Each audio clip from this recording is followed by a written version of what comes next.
Good morning. My name is Steve, and I'm up here in Puget Sound with my sidekick and supervisor, Scout, my dog. And what we're going to talk about today is installing a Klein Ram HD 2030-734 custom air horn kit for the Ram 2500-3500 series short beds. What makes this one different is that I've got a long bed, so we'll see what's involved in trying to adapt this kit. I really love this. I have a 2016 3500 long bed, and I love everything about it except the kind of weenie horns it's got. And I've wanted to get a self-respecting horn. The problem was when I looked for space to mount air horns, I just couldn't find any place in the truck to do it. And then I learned that Klein was developing this kit for the Ram and looking for people to test it. So I signed up for that, and I'm thrilled with the results, and I'll show you how we did it. So the first thing to note is that when the kit comes, it's about 70-pound shipping weight, and there is just a passel of stuff in it, and it can be a little imposing when you look at it and you think about trying to put all that into the truck. It turns out surprisingly easy. You just have to take it a step at a time and follow the excellent directions. It's a very thick set of directions that come with it. One of the things that I like with the hardware is it gives you both a picture of where it's supposed to go, and then it gives you a diagram that shows how it fits. And sometimes you don't know exactly where the picture fits, and the diagram really helps clarify that. So the instructions for the hardware are absolutely terrific. The instructions for the wiring part need quite a bit of work at this point, and I'm sure they'll be fine-tuned before it's finally released. So what I'll do is show you the mount underneath and what we had to do to get it there. It turns out that adapting this kit to the long bed wasn't that big a chore. I was really pleasantly surprised to see that. So we're going to get down here.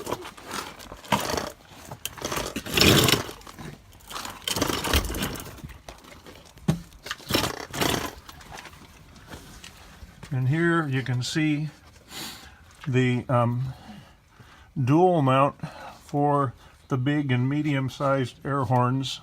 I have to say that the custom brackets for this kit are just stunning. They are stout, they're well made, they're almost like millimeter precision, and I'm just very impressed with them.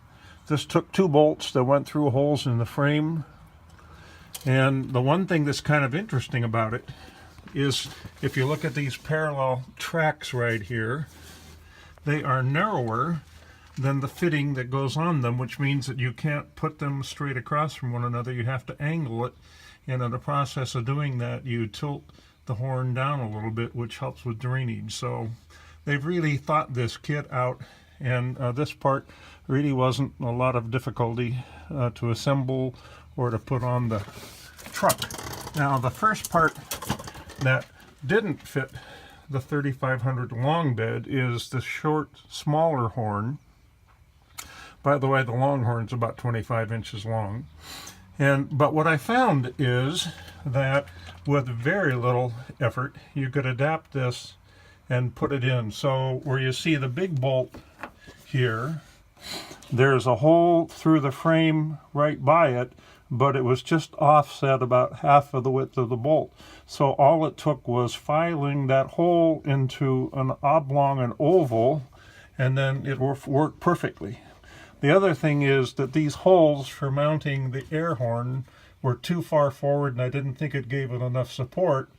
So I drilled 2 holes back here to mount it on the base, and it worked perfectly. So this was a very easy adaptation in order to get this connected. Now, the air hose connected pretty easily. My son Jonathan helped me on this on Saturday, and he did all of that. And we just followed it across the frame over to the other side. And here we come to the 3-gallon air tank.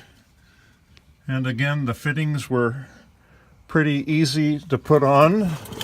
You have the air pressure sensor here that controls the compressor, 150 psi. There are several bolts that hold this to the frame, but again, there were holes here, and so it was really easy to get this mounted. And again, it's a really stout and very nice bracket. So coming back a little bit is where the compressor mounts, and this is the one place where we had to drill holes because there weren't any holes available in the frame. So it took 2 holes through both sides of the box frame, so it was kind of a pain, but it wasn't a big deal, and it just fits perfectly right there. This compressor is not only waterproof but can be submerged, and that's part of the reason for going with the 734 kit, is I wanted something that was as robust as possible. So you can see the compressor, the steel cable coming off of it. Now the one thing that probably is the most disappointing in the kit is the air intake. This is kind of flimsy. It doesn't have a very good mounting proposal or interface there. I've got a Vi-Air compressor that I've used before with my a truck and RV, and it's got a nicer filter with a screw-off lid. This one just doesn't, for the rest of the kit, just isn't up to the same standard, I think. But that's the only thing, and I guess we'll just see with time how it works.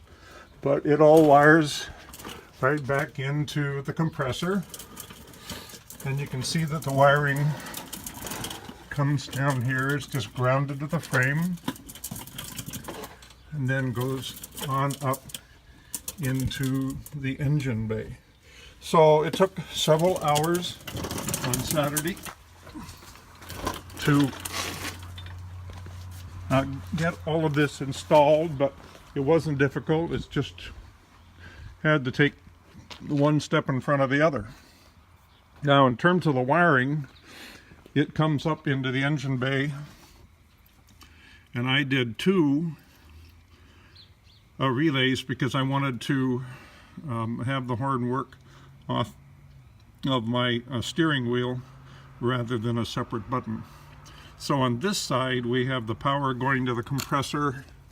This is a fuse that I've never seen the likes of before, but I guess it's an AGT fuse. It's a pretty stout looking thing. The nice thing is the kit comes with a spare. It also comes with 2 spare air filters, so they've done a nice job of giving you backup stuff. I went for a waterproof relay instead of the one that came with the kit, which was not waterproof and had exposed terminals, and I just like this better. The other thing that I did that was a little different is I use heat shrink fittings on this. I always do that because I picked that up when I was working on boats, and I just like those better. They're waterproof.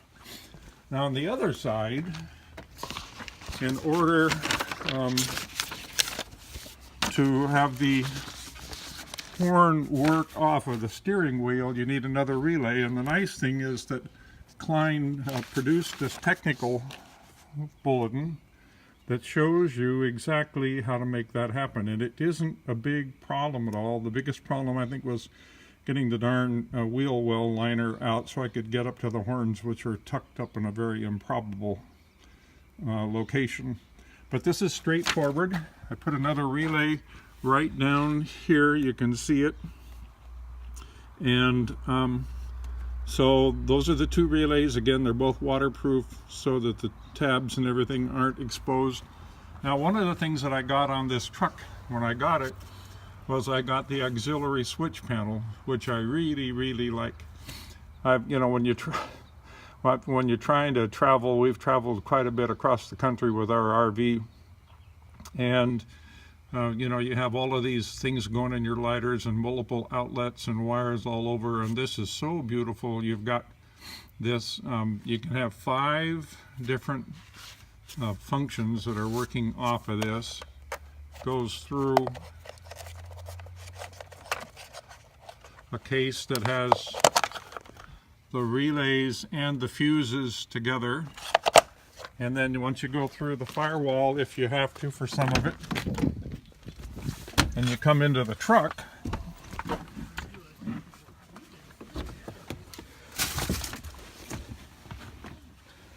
and you've got these 5, where'd they go? Here they are. 5 relays, 5 switches right here. Now let's just get this on ignition. So number 5 is my compressor, and I have it latching, so it just remembers what it was last time, and it'll stay on instead of just you know, an occasional switch. And so that's on right now. And then this switches between the horns. So when it's off, it's the regular horn on the truck, and when it's on, it's the air horn. So the proof's in the pudding. Let's have a listen here. So this is going to be with the regular horn, and then this is going to be with the air horn. So you can tell there's a little bit of difference between the two of them. I think that this has been one of those things that I wouldn't normally do, but I have wanted air horns on a truck for I can't remember when, and I just couldn't be more tickled than I am with this set of them. So I encourage you to look at this system on the Klein webpage, and you can certainly contact me if you have any questions about installing it. Thanks for watching. Bye.